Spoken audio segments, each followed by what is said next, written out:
welcome to Reddit's Scary Story Time. And today's story is about give me your best spine-chilling real-life ghost story. Here we go. I'll give you a 2-for-1. I moved around a lot as a kid. We were kind of a family that would have boxes that would just always go unopened and undisturbed between moves. My dad was a good guy, but had an issue with authority. So he usually had issues keeping a stable job for more than a year or so. When the lease was up, we moved closer to his new job. Anyways, during one of these moves, my dad found a steal next to his job. It was an old 2-bedroom, 1-bath house with a detached garage. I want to say it was around $300 a month in rent. That was in 2003. Apparently, it was a rough part of town. The landlord told us, I won't go into specifics, but I am required to tell you that someone had passed away in the house within the last 5 years. My dad saw a great deal and shrugged it off. We moved in soon after, and things started very quickly. There were noises in the house all the time. It was like other people were living there. It would generally be noises that you expect when other people were around. Things like drawers opening and closing, doors swinging around on their own, water turning on in the bathroom, and then back off. Nothing malicious was happening, so we just lived with it. Another weird quirk about the house was the front door had a keyhole on both sides, so you could not leave the locked house unless you had the keys. You can probably guess where this is going, but not for a week or so after we moved in, we lost the keys. Boxes still littered the house, and we were still in unpacking hell. So my dad, obviously stressed from the whole situation, started getting loud about the keys. He accused me of stealing them. He was cursing and being a general pain. Then out of nowhere, we heard the keys hit the floor in the living room, right in front of the couch, right into the floor. He picks them up, tries to rationalize what just happened, says F it, and leaves the house for work.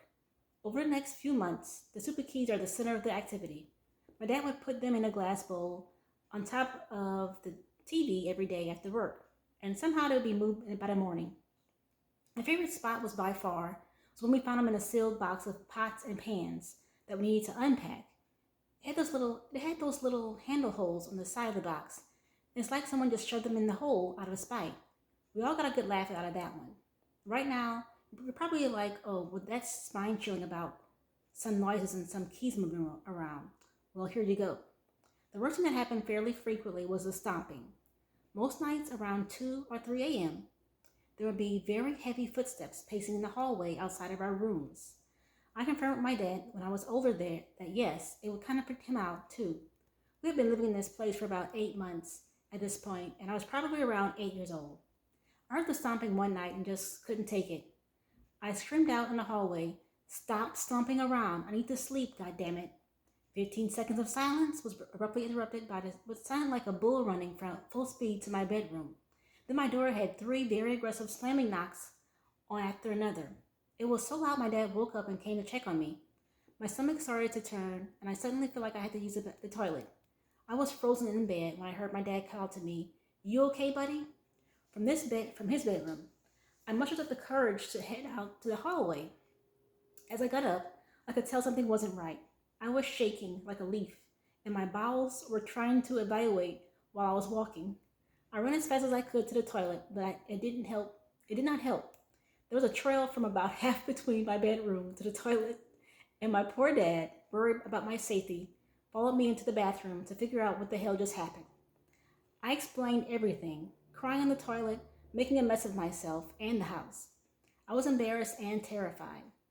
After this, my dad told me, "If you ever feel uncomfortable, you can sleep in my room.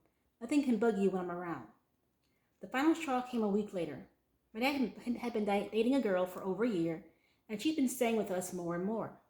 One of the nights she stayed over, and they had a really minor fight right before bed. I think it was about cleaning or chores. Anyways, they both went to bed grumpy about it. Around the magic 2 to 3 a.m. mark, his girlfriend got yanked out of bed by one of her ankles and got dragged out of the bedroom and down the hallway. By her account, she woke up after she was on the floor and felt someone pulling her on her leg, and it took her a while to realize exactly what was happening. She shrieked, and whatever it was, let go. She ran back into the bedroom and turned the lights on and explained the whole thing to my dad. He sent me off to my aunt's house, and I stayed there alone for a few months while looking for another place. Well, he stayed in the house alone looking for a few months while looking for another place to go. He figured it would be safer for me to be not there at the house. During the packing and moving out of the house, my dad had some friends swing by to keep him company while he packed. Almost everyone who came by who helped mentioned they saw a small white dog walking around right when they entered the house. Yeah, that place was haunted AF.